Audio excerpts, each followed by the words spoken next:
Mike Green. I'm here in Northern California. I'm really excited because this is a little bit of a change of pace. I'm going to sit down with Christina Ramirez, who's a professor at UCLA at the Fielding School of Public Health. Christina, you're a professor of biostatistics. Yeah. Can you tell me very quickly what biostatistics is? So, hi, happy to be here. So biostatistics really is applying statistics and math to health data or biologic data or medical data. And it's, I love being a statistician because we get to play in everybody's playground. Everybody has data, everybody has questions, we have answers. And so I really love using mathematics to be able to answer people's questions. And so you come from a background in terms of mathematics. You studied at Caltech. You obviously are extraordinary in terms of your ability to convey mathematics, because that's really what we're going to talk about, is the ability to think about the data and to look at the data in graphical form that often carries a message or information that may be lost when we're looking at large data sets.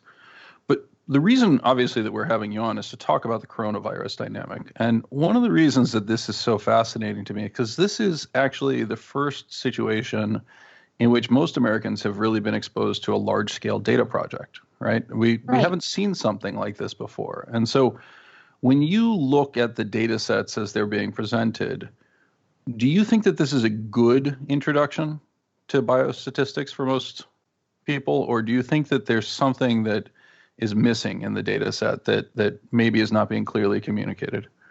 Well, I'm actually very happy that data sets are being made publicly available. And I'm also happy that people are interested in statistics and data science.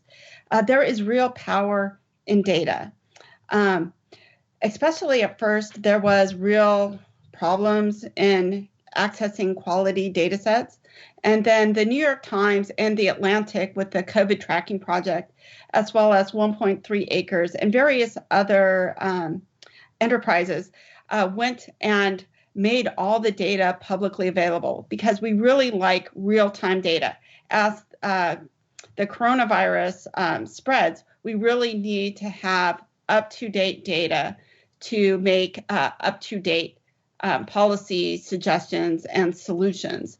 And so I'm really grateful for these companies really making these data available, having the APIs that you can download it, and making it readily usable. And so I'm also quite happy that people are becoming interested in data science. And if you are, and I really hope especially young people really get interested in mathematics, data science, and statistics, because I really think it is the future. Well, I completely agree with that, and I'm extremely excited, among other things. I mean, it's very powerful. We often hear about the shortage of women in STEM, and so to have someone like yourself step forward and be willing to talk about this data, how you would analyze it, what some of the implications or shortcomings of it, I think is actually very powerful. And so I hope that people take from this message the excitement and the potential gift that is being given in terms of getting people with a wide variety of backgrounds excited and interested in this, right? We were motivated for the first time about data in a way we might not have been before, right? But I tend to wonder if the data sets that we're receiving are adequate. I know here in Marin, people are very focused on the local data components, right? How many hospitalizations, cases, deaths are associated with our local region. And we've been given instructions in terms of what will allow us to regain our freedom in various forms based on case numbers, fatalities, et cetera. Kids are no longer in school. They're studying from home. And I'd love to talk and explore some of those dynamics, although those tend to be politically charged. And so I'll try to keep those components out. But when you look at that data, are people able to focus on the right data? Is the data set that we're receiving robust enough to allow people to do the sort of analysis that they really want to or would hope to be able to do? Right. You bring up a very good point. We are limited as statisticians by the quality of the data sets. And I do wish we had better quality data in terms of testing, in terms of hospitalizations. Some locations have excellent data, And they need a little bit more work on their data sets, because I would love to have high quality hospitalization data, high quality testing data. We need to have uniform definitions across the different locations and localities. I know places like COVID Tracking Project, which scrape all of these local places, do their best to try and integrate everything. But it would be nice to have everything sort of uniform, where every hospital was reporting their number of beds that they have available, how much of their surge capacity, how many of them are COVID positive. If every hospital did that, we'd be able to do a lot better data. I understand that there's privacy concerns around producing statistics like age, race, ethnicity, comorbidities, because we don't want to have personally identifying characteristics. And we do have some statistical methods that can help with that. But it would be really nice to have that type of quality data across every location, because then we could really have definitive answers. Well, this brings up, I think, a really important part to data science, right? Which is this dynamic of kind of garbage in, garbage out, right? And I know my wife has shown an extreme interest in tracking this sort of stuff. And I've been forced to say, Jen, I don't think the data that we're getting allows us to do what you want it to do, right? We just can't derive the information content from it. You bring up the really good points in terms of privacy, et cetera, but there's also just the broader issue of we've never really had the incentive structure outside of coding for, billable items, which tends to happen on a state-by-state basis to the extent that it's done within the Medicare community.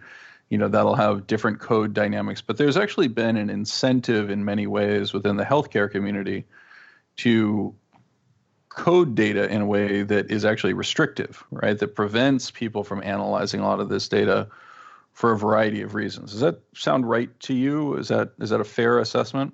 Yes, because we do have laws like HIPAA, so we cannot have personally identifying characteristics. And so that does prevent us from doing very individualized modeling. So there is a balance between privacy and data prediction. Well, and even within the broader dynamics of the healthcare system, right? I mean, when you think about the dynamics of coding for comorbidities, right? Even if we were to privacy protect that, there's not really a unified standard on a nationwide basis, right? Part of the dynamic is on a state-by-state basis that tends to be somewhat different. Correct me in anything I'm saying is wrong in terms of my understanding of it. Well, I think the ICD diagnostic codes are uniform across they are uniform. The U.S. And so these get revised. But I guess it's up to the individual doctors on what they put as primary diagnosis and contributing factors. So I know that there's been a lot of press on death certificates and whether or not they are coded as a COVID death or death from COVID or death with COVID. And I know that there has been some concern about that. Well, so that brings up a good point. And obviously it's a very politically charged dynamic, right? Are people being improperly coded from coronavirus when they died, because of other components, right? So someone who happens to have coronavirus that dies from a melanoma, for example, would be listed among the dead or could be listed. It's actually discretionary, right? Whether they're listed among those who are affected by coronavirus. That's a fair observation, or? Yeah, so that one is a little bit more of the gray area. So ones where someone dies in a motorcycle crash and then they get tested for COVID. And if they are listed as a COVID death, that might be a little suspect. But, maybe COVID contributed to the death of the person that had melanoma. Maybe they got pneumonia and the melanoma put them in a weakened state. And so there are some judgment calls with that. For the motorcycle crash, that one, is a little bit. But they wouldn't have crashed if they hadn't sneezed, right? So maybe. So so it's left to the coroner or the physician that makes the call. But this is ultimately part of what I was referring to is the discretion associated with it, right? So there is a question of how does the physician or the hospital code, And particularly in an environment in which the healthcare system is straining, not necessarily under the burden of care for coronavirus, but because of the absence of patients, the absence of billable events, there may be distinct incentives that encourage aggressive coding, shall we say, or Right. aggressive diagnosis. Is that something that you are worried could be affecting data sets as we look at them? I mean, it's always a possibility, and we always worry about the quality of our data sets. But you actually bring up a good point of it's a little bit different from what you were saying, but where we're treating COVID as sort of the only disease, and we are getting excess mortality based on people being afraid to come into care. So we see people having heart attacks, strokes at home because they're too afraid to go seek care. Cancer screenings not being done, cancer treatments being delayed because of COVID. And all of these really should be accounted for when we're looking at deaths, maybe not attributable to COVID itself, but because of sort of an indirect COVID effect. Well, and that indirect effect is becoming more pronounced. I mean, in our prior discussions, you brought up the example of the sort of data set that we would normally hope to cheer, right? But there's been a 50% reduction in the reporting of child abuse. So yes. I know in my household with my kids constantly home, the desire to occasionally abuse them is extremely aggressive, right? Maybe punish is the better word I'm looking for there. Right. But we clearly have not seen that actually happen. And so this is a byproduct of the loss of resources in terms of those who would normally report it. Can you share some thoughts on that? Yes. So teachers and school administrators are the largest reporters of child abuse. These are people that see children every day, and they know when things are abnormal, if they notice bruises, scratches, broken bones, and they're the most likely to report child abuse. And during these COVID lockdowns, we've seen a 51% decrease in child abuse reports. And we don't really think that that child abuse has stopped. And so I'm very worried of the effect of lockdowns on children, because as people are worried about losing their jobs, being laid off, reductions in income, this increases anxiety. And for these people, maybe they're taking out some of their anxiety on their children. And I do worry about that. And we're seeing increases in calls to suicide hotlines, drug overdoses, alcohol abuse. And so we are having high rates of anxiety, deaths of despair that are being caused by COVID. Well, being caused by COVID and the policies associated with it more than COVID itself, I would imagine is what you were referring to. Right. And so economics has a lot to do with health. And so there have been reports showing that when people lose their jobs, there is a subsequent reduction in life expectancy. We see increases in suicide rates, drug addiction, alcohol addiction, drug overdoses.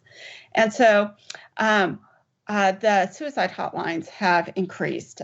We have surveys that are showing that people's anxiety and depression levels are really high. People are very uncertain and they're scared about the future. And now with schools, many schools not opening, this is going to add a lot of stress to people. And I really worry about that, especially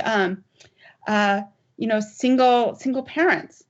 And if they have young kids, are they going to have to choose between watching their kids and being able to provide for them? And so I'm really worried that we're going to create this structural inequality because the people who are more likely to be essential workers, if they have young kids, are they going to have to choose between providing for them and being able to watch their kids, and putting people in an impossible situation? Well, so and if we try to dimensionalize this, right? So we have seen this, and I'm sure you're much more intimately familiar with the data than I am. But when we look back at the global financial crisis in 2008, we have a reasonable reference where we know that suicides increased. We know that reported rates of child abuse increased. We know that reported, rates of stress, anxiety, depression, et cetera, increased quite significantly. As you pointed out, there's a statistically significant increase in mortality associated with those types of financial events. When we think about the impact, particularly in things in items like excess deaths, which in many cases people are arguing that the excess deaths that we're experiencing on a global basis and in the U.S. are indicative of underreporting of COVID fatalities. If we adjust for those events, right, and I'm not suggesting that you've done that specific work, but if we adjust for those events, that would actually suggest that excess mortality or mortality expectations, to be more precise, should have risen regardless of coronavirus itself, just given the economic events that we've seen. Is that a fair assessment? Yeah, so it depends how excess deaths are coded. And so suicides and overdoses are not included in the ICD codes for excess mortality. And so these statistics we will only know later. There is a lag in reporting. So when they're talking about excess mortalities, they're really not including these deaths of despair, accidents, and things like that. And so they have very specific codes that they use for deaths. So when they say all-cause mortality, it's not quite all-cause. And so you can look at the CDC's website to see exactly which ones are being coded for in their excess mortality statistics. And as of, I think yesterday, they're saying that there's 56,000 excess mortality that might not be due to COVID. That might not be due. And what is the cumulative excess mortality at this point? I think it's 56,000 total. Okay. And so they look at the excess mortality. They look at the number of COVID deaths, and it's just a simple subtraction. And it was around 56,000. And we have seen reports of people having heart attacks in their home, having strokes at their home. And these would be included in these excess mortality. But it also could be COVID deaths that go unreported. We don't really know. But 56,000 is quite a large number. Yeah, that is a significant number, and it is important. When we think about the dynamics of how to think about the risk factors associated with coronavirus, right? One of the statistics that I'm drawn to is the extraordinary level of excess mortality amongst the older population, right? And the risks of death associated with that. Can you help share some of the statistics associated with that? Like Absolutely. Slightly, as a slightly overweight 50-year-old, should I, or my wife may dispute the slightly part, but if I think about the actual risks that I or somebody younger than myself are facing, is this something that we should be panicked about, that we should be particularly concerned about? So we need to look at, well, we need to look at the data in perspective.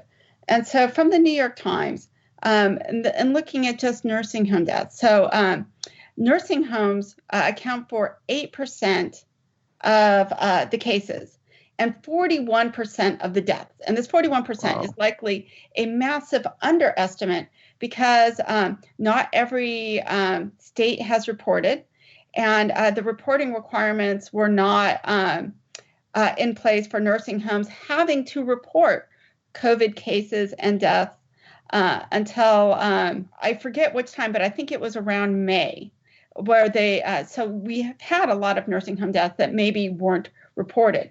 But of the ones reported, 41% of the deaths have been in nursing homes. So we're talking about 8% of the cases having 41% of the deaths. And New York actually didn't count nursing home deaths if they died in the hospital. And so we're looking at, if you're looking at underreporting of COVID deaths, probably in nursing homes there are. But if you look at certain states, in Connecticut, 73% of the deaths that were reported were in nursing homes. Rhode Island, 79%.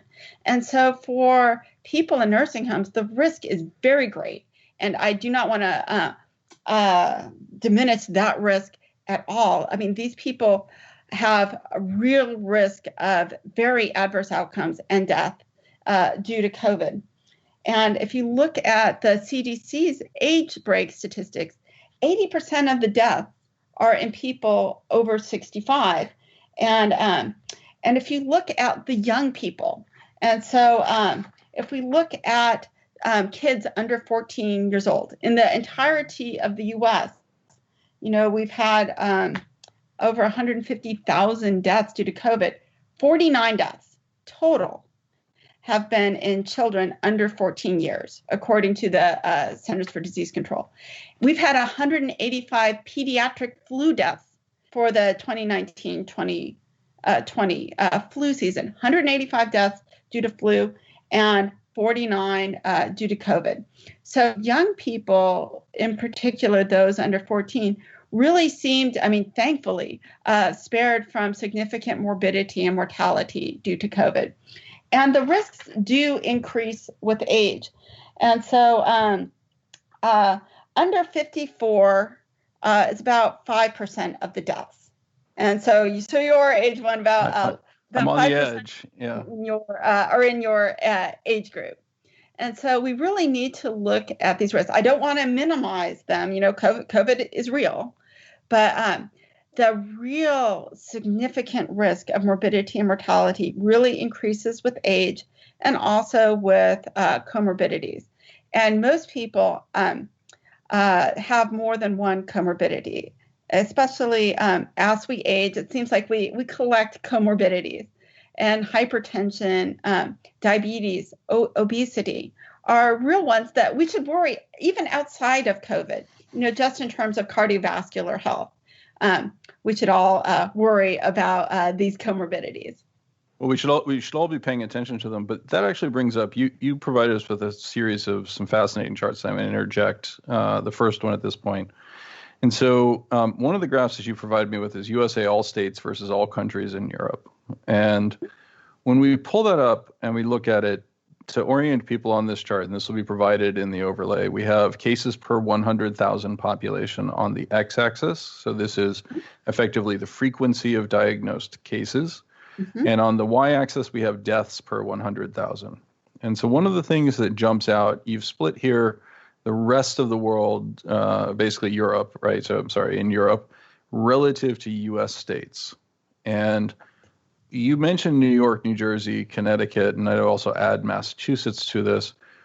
We have extraordinarily aggressive outcomes in terms of fatality rates in places like New Jersey and New York, and also Connecticut and Massachusetts relative to the aggregate experience of the U.S. Even without accounting for that, we seem to have much lower severity of outcomes in the United States than we saw in Europe.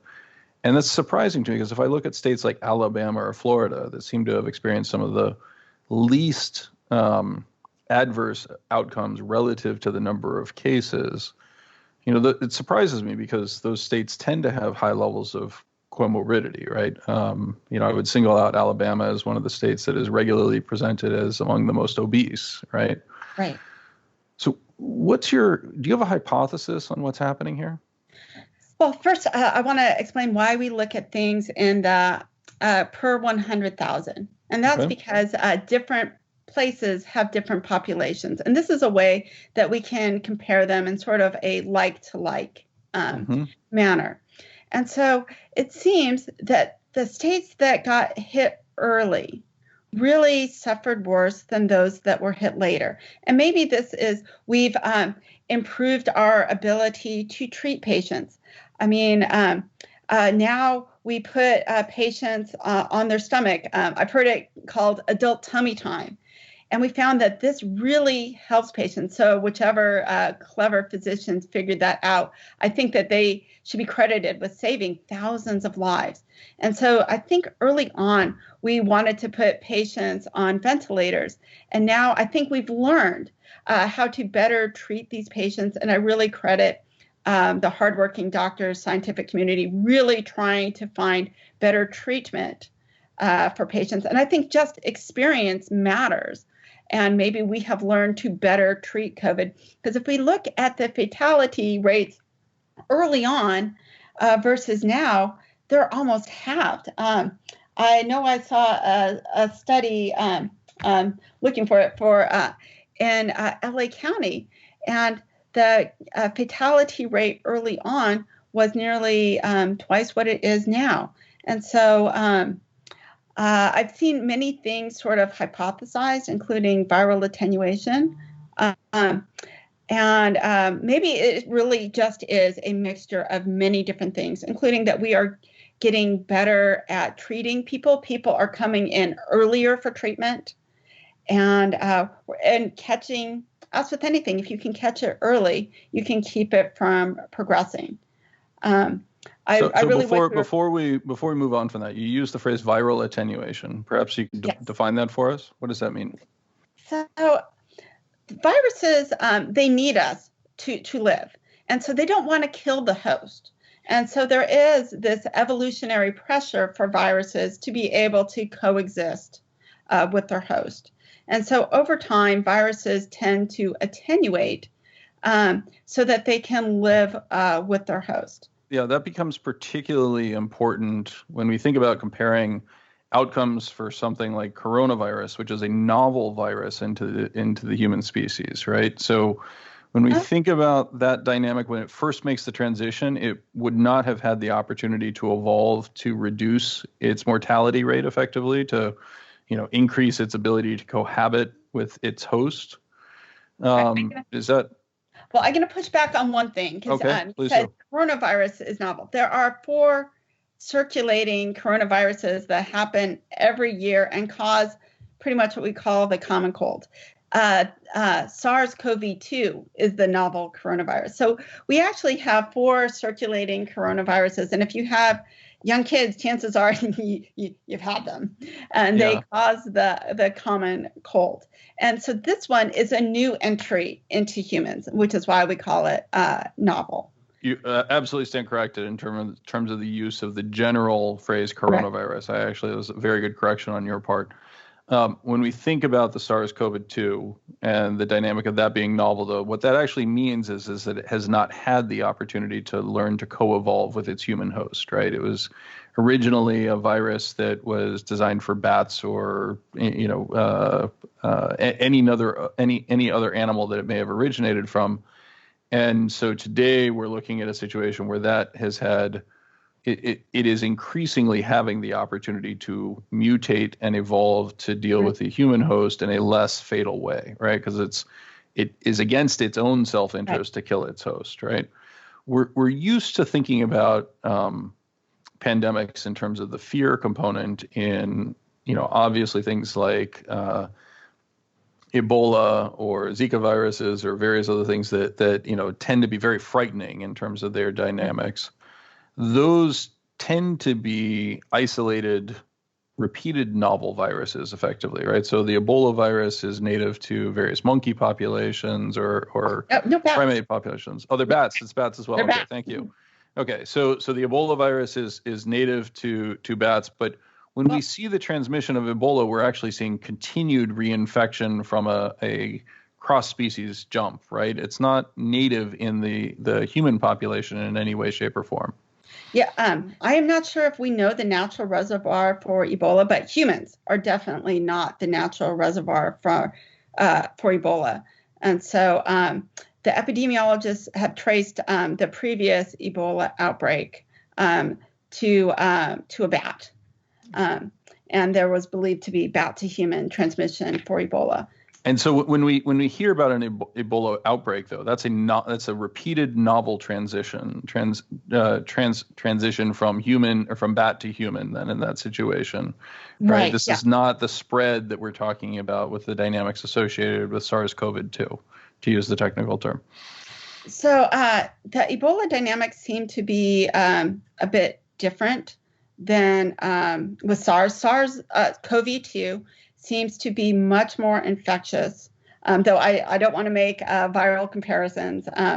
Yeah, Ebola has a case fatality rate of up to 50%. It is truly sort of scary, and I'm very glad that it doesn't seem to transmit as easily as SARS-CoV-2, which is a good thing.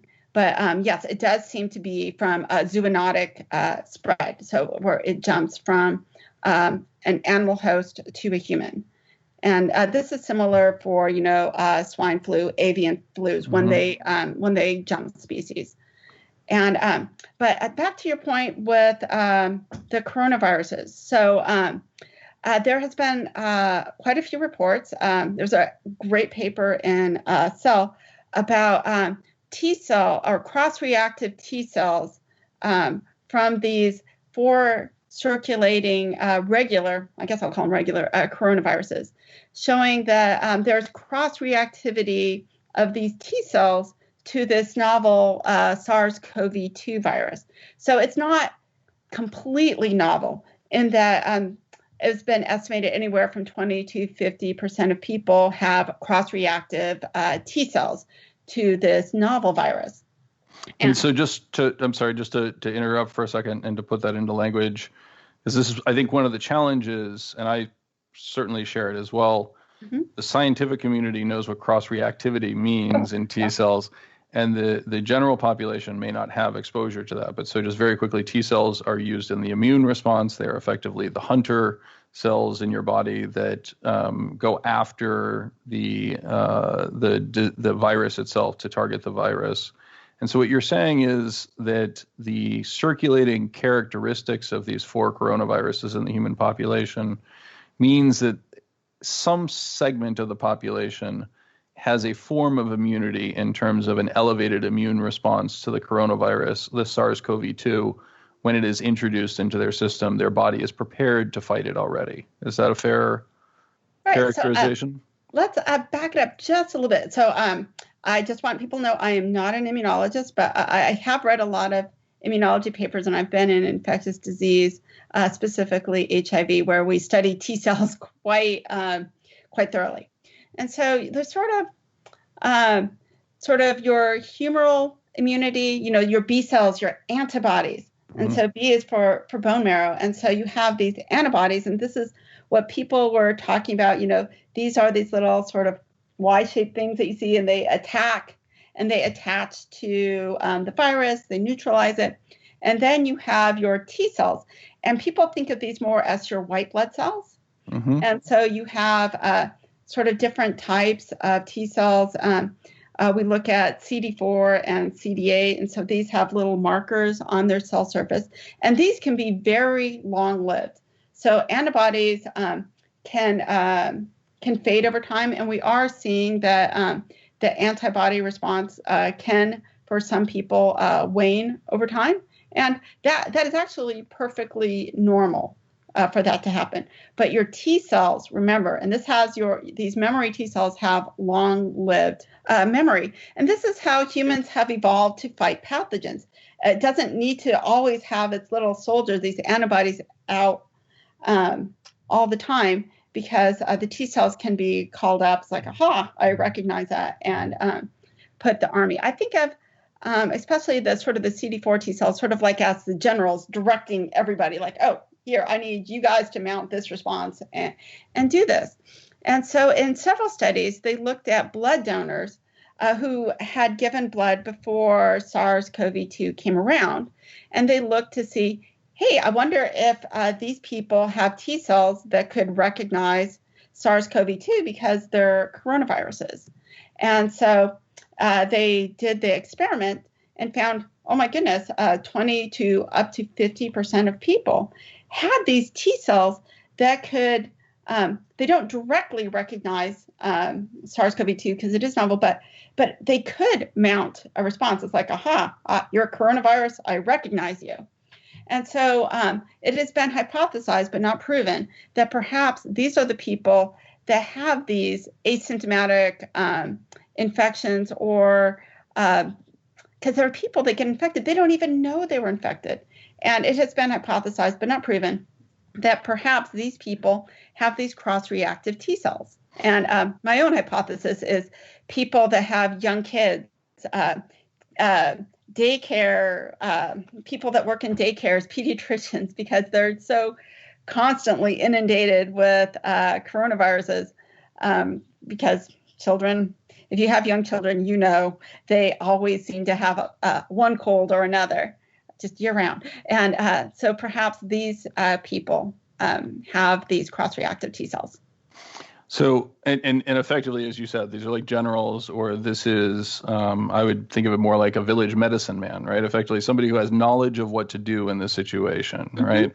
So effectively, that could be a significant fraction. We have seen this sort of data that suggests that, and this can be confusing because it leads to statistics that lead people to overestimate the quantity of the population that would be infected if you simply do an antibody test, for example, on a general population, right? So it makes it very confusing when we think about this sort of stuff. But you also brought up this other component in terms of treatment. And so this is a very delicate political subject because I think it's important. I often use the example of doctors from the Black Death, right? Where it's very easy for us to make fun of them with their beaked masks and their leeches, but they were doing the best that they could at the time, right? And so when you talk about the initial infection wave, the first exposures in the United States, particularly those in New York, New Jersey, or in Italy, or areas like San Marino, which sticks out on your chart, for example, that you have a situation in which those individuals were treated by doctors who did not yet have a standardized protocol, did not benefit from the insights of adult tummy time or the idea that, well, it's a respiratory disease. These individuals are struggling to breathe, and therefore naturally we should introduce ventilation, which is an incredibly invasive experience, right? You're intubating somebody, pushing something down. It requires them to be anesthetized. Like all sorts of dynamics associated with it that have their own morbidity factors, right? And so as we offer those types of improvements in real time, what you're suggesting is the data says we're meaningfully improving the outcomes, right? This is no different than cancer treatment in the 18th century relative to cancer treatment today, right? It's just we're seeing it happen in real time and our experience base is growing rapidly. Does that seem like a fair assessment? So I'm not quite sure exactly why, but I think that is a fair characterization. I really think that our medical treatment has advanced.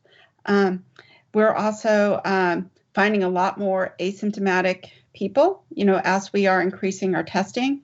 And perhaps these people are not likely to have high rates of morbidity and mortality. So I think there's a lot of factors going on because early on, we were sort of rationing testing for those who are most likely to have morbidity and mortality. And so when you look at the infection, it's almost like it's a conditional probability, a probability that you're infected conditioned on the fact that you're in a high risk group. And so when you look at the case fatality rates that way, they are much higher than if you're having asymptomatics put in there. Well, and it also speaks, though, to the cumulative dynamic of innovation, right? And so people listening to this will tend to be investors. They're familiar with the concepts of productivity enhancement as it relates to an economy. When you think about something like coronavirus, well, we all search for the magic bullet, right? The vaccine, the cure, et cetera.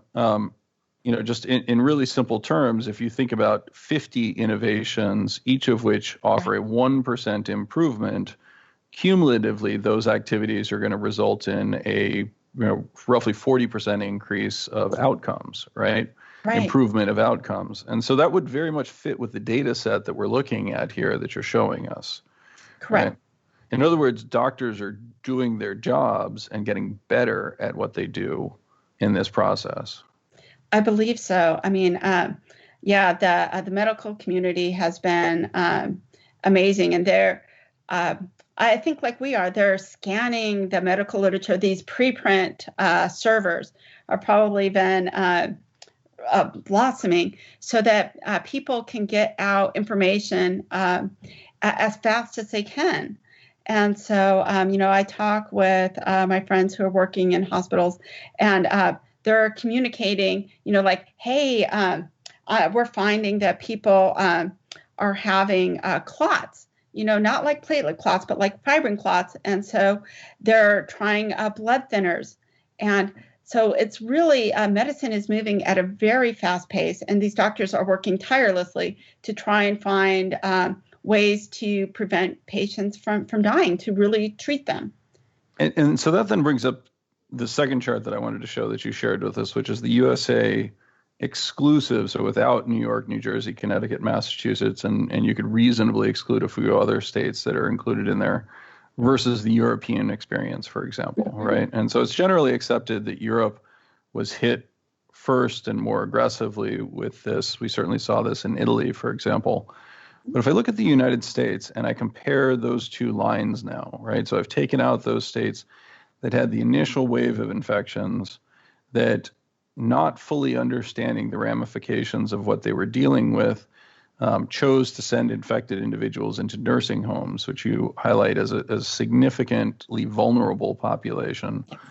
All of a sudden, we see a radical change in these charts, right? So the outcomes are quite different in the United States versus what we saw in Europe. And I think this is part of what we've seen in terms of the outcomes being far less severe in the United States than we may have seen elsewhere in the world.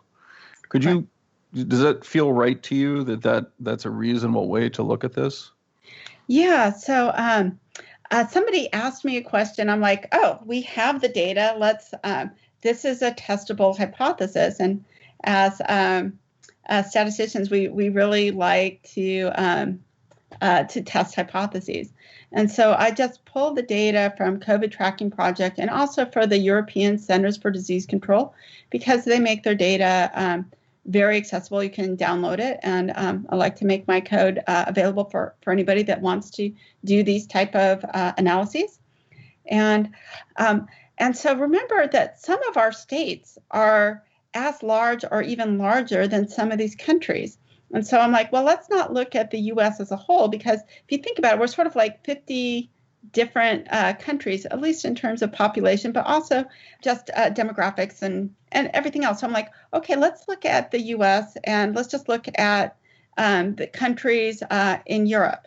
And I didn't define Europe. I used the European Centers for Disease Control definition of Europe, because they have a column they call it continent.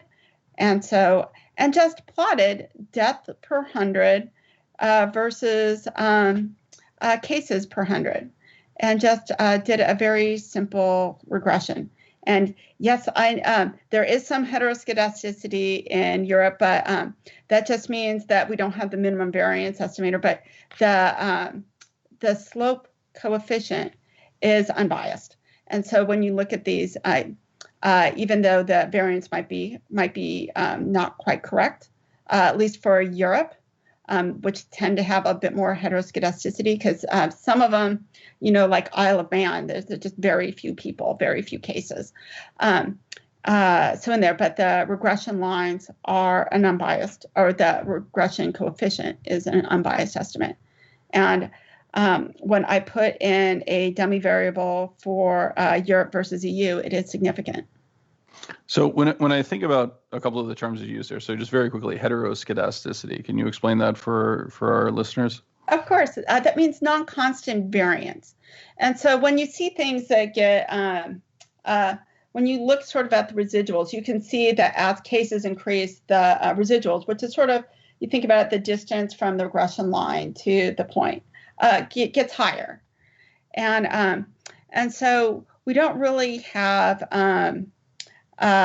constant variance, which is one of the assumptions of the regression model. But my purpose here was not to do regressions and to do modeling. I just wanted to show some very simple graphics so that people could get a handle of this visually, because I really like simple models, because I think they're really easy to understand. And then, of course, when I show this, people are like, oh, well, what if you did a regression? So I'm like, oh, okay. So I'll do that. But the purpose of this was not to do regression. And, I did a Box-Cox transformation, which still didn't quite do the trick. But I wanted to keep it in the native scale, because I think it's just easier for people to see. And then you can look at, and so I just plotted each of them and, with little pointers to where every country is, because people are like, oh, well, what about this country? What about this country? And so in just one simple infographic, you can look at it. I like And it is really quite clear that there's quite a substantive difference in terms of these coefficients. And so this can be thought of as, there's two ways to look at this scenario, right? One is that the U.S. has done a relatively poor job of containing the number of cases per 100,000. But the other side of that equation is that the severity of the outcomes are much lower in the United States. And if I'm taking a diagnostic role, it's impossible for me to articulate whether that's a function of the quality of care, whether that's a function of the improvement over time, as you're highlighting. You and I talked about the dynamics of introducing what's called a change point model, which effectively introduces as a variable time in the process, or an experience curve type dynamic that says we're getting better and better at this, and let's control for that in terms of understanding. And so that's a more robust analysis that you're currently in process on. But one of the things that you're doing is you're actually trying to prepare the tools that would allow people to begin to visualize and look at this sort of stuff so that we can begin to understand the ramifications of what's happened, both from a policy standpoint with less focus on, this is one of the ways it becomes politically charged, is wanting to point at people and say, you made a mistake, right? Well, we all make mistakes when faced with a novel situation, right? The question is, do we learn from those mistakes? And so everything I'm seeing in your data sets actually suggests that we are learning from our mistakes and we are getting better. And so then the next question I would just ask you is, as you think about the policy implications of this, right? Well, it was certainly true that this was a very, a very dangerous and risky question in terms of becoming infected with coronavirus or becoming exposed to coronavirus early in this pandemic. As you think about the policy choices, would you be making different choices today relative to choices that you might have made 6 months ago? Yeah, I think the policy definitely would change. I think we did not realize at first how dire the situation would be in nursing homes. I think perhaps we did not protect people in nursing homes as best as we should. I think we should have perhaps saved a lot of our testing for people that worked in the nursing homes and the residents, because they are at the absolute highest risk of morbidity and mortality. And so I think we know that now. And I hope now that we are doing a much better job in protecting our most vulnerable, which are people in nursing homes. And now we also know that people with comorbidities are also at higher risk, and try to protect these people more. And so I think if our policy recommendations really were more towards protecting the nursing homes, it's 41% of our of deaths. And I know it's very hard to stop a respiratory virus, but perhaps if we were to do it all over again, we would find ways to better protect our nursing home population. Well, I would emphasize that we can't do it all over again, right? I would. The only thing we can do is we can change our behaviors going forward, and the less we focus on blame, the less likely we are to experience people trying to justify and defend the actions that they made in the past. And I think that's one of the hardest components associated with this, right? Well, I was quite vocal in my objections to the shutdown early on. We did the shutdowns. And so now the question becomes, how do we emerge from them? And so the communication that you would share is ultimately, at this stage, we need to really focus our emphasis on protecting the vulnerable populations from here. But increasingly, this is a less risky disease for those of us who are in the general population and who would be broadly what I would describe as economically active, right? And so in many ways, what you're saying is, forget what's happened in the past. Let's start to get this thing open again, right? And let's start to address the idea that the cure is increasingly becoming worse than the disease, that the economic outcomes need to be become increasingly front and center. Does that sound like a fair characterization? Well, so I think it's a false dichotomy of health versus economics, because we need to remember that that unemployment, being locked down, has risks of its own, and so there's no free lunch. There's risks involved with everything, and there's trade-offs. And so by locking down, we're forcing a lot of the burden onto our youngest, most vulnerable population, those that really don't have a voice. And so as a society, we need to really sit down, come together, and figure out how are we going to distribute these costs. There are risks for everything, and just shutting down does not eliminate those risks, because we still have malnutrition. So many children get their nutrition from school. School is a safe haven. Many of them receive their food there. There are so many Americans that are food insecure, and it's increasing. UNICEF is expecting for these worldwide lockdowns that 10,000 children per month are going to die of malnutrition, and another 500,000 will have sequelae related to malnutrition. And so it's not just the U.S., it's sort of worldwide. And we know that schools are also primary sources for reporting of child abuse. And it's also a structure for them, not just mentioning education. I mean, McKinsey is expecting from their report that we can see up to 10% of dropouts. And these children are at risk of decreased economic opportunities from dropping out. And we also know that those with limited economic opportunities have worse health outcomes. And these could be very long-term. And so we really need to think about what are the long-term and short-term costs associated with this. And are we as a society going to say that the youngest, most vulnerable part of our population is going to have the brunt of the burden of this? And we just need to have an honest discussion on this. There are no good solutions here. We have this virus, and yes, it is killing people, but we need to come together and not just talk about part of the issue. And you're like, oh, no, people are dying, but people are dying because of lockdowns as well. And so we need to be able to balance the risks.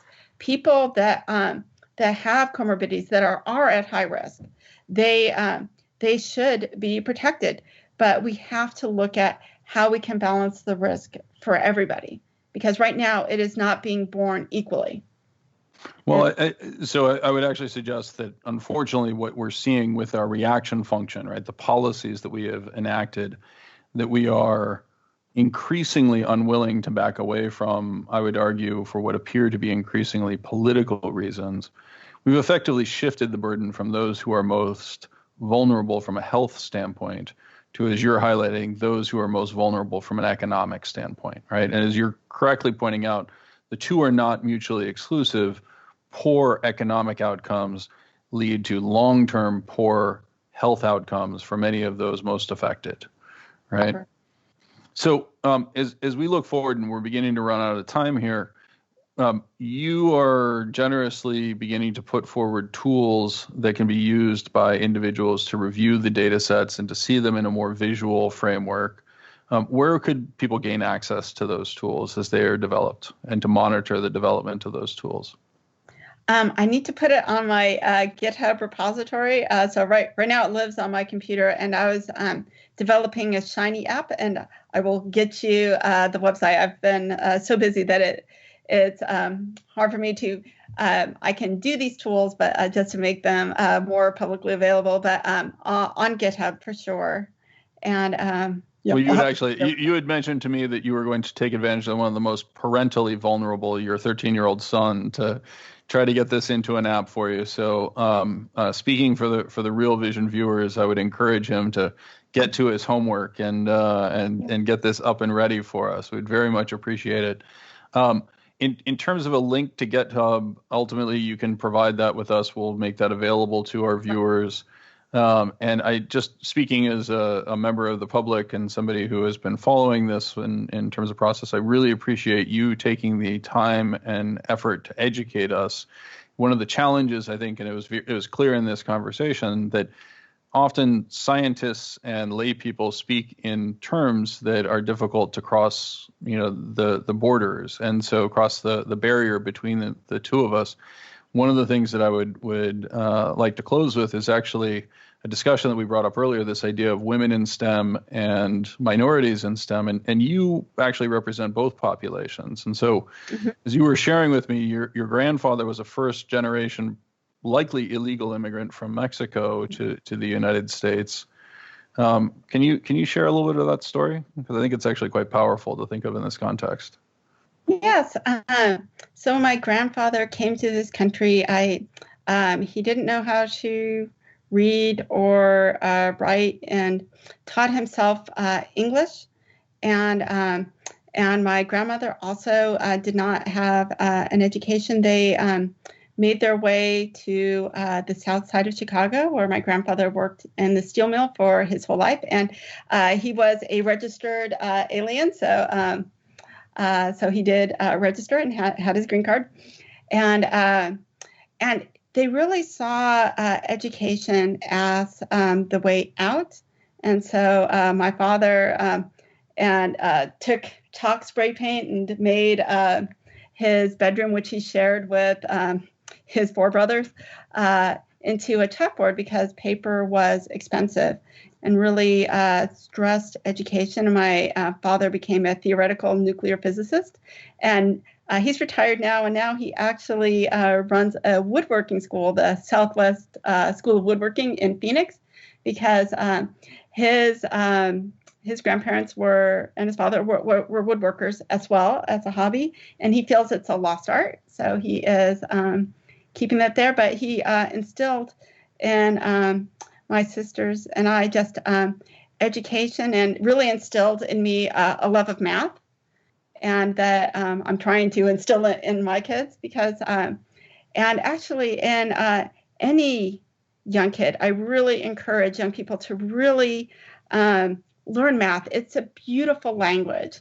If you think about it, it is the only language throughout the world, from South America, North America, Asia, Africa. We've all agreed on a language which is mathematics, and I think that there is a beauty in that the even very ancient civilizations, from ancient Africa, ancient Asia, Arabia, Arabs gave us zero. They all had mathematics, the ancient philosophers in Greece too. But it's like every civilization had mathematics as a basis, and we've all come together as humans to have one set of rules for mathematics. And here, I really think that there can be a lot of unity in mathematics, because an equal sign really means equal. What is on one side must be on the other, and we have this set of rules, and I think that there's real truth and beauty in it. And so I encourage every young person to consider careers in mathematics, especially biostatistics. Please come to UCLA. We'd love to have you, because there's real power in statistics. And, you have questions, we have answers. And so if there's one really good thing that has come from COVID, is really getting people interested in data and data analysis. And mathematics is the language of data. And if you learn it, you will have the whole world open up to you. Well, I think that's a wonderful note to end on. I would actually, again, highlight that you mentioned woodworking as being a lost art. I would actually suggest that mathematics tends to be camouflaged in the concept of theoretical mathematics, right? Stuff that is typically certainly beyond my mathematical capability. But you and I specialize in effectively applied mathematics, right? Which is the use of the language of mathematics to solve the problems that we face on a day-to-day basis. And that is, to me, part of the message of COVID. And I agree with you that it's one of the really hopeful things. Is what I'm seeing is an increase in broader interest in the applicability of these problems and these problem-solving tools to the world we face today. So I am very, very hopeful that both our citizens and our politicians can actually benefit from these insights. Again, thank you for your time and effort, and I really look forward to continuing to talk with you in the future. Thank you. It's been a pleasure. Thank you, Christina. If you're ready to go beyond the interview, make sure you visit realvision.com, where you can try Real Vision Plus for 30 days for just $1. We'll see you next time right here on Real Vision.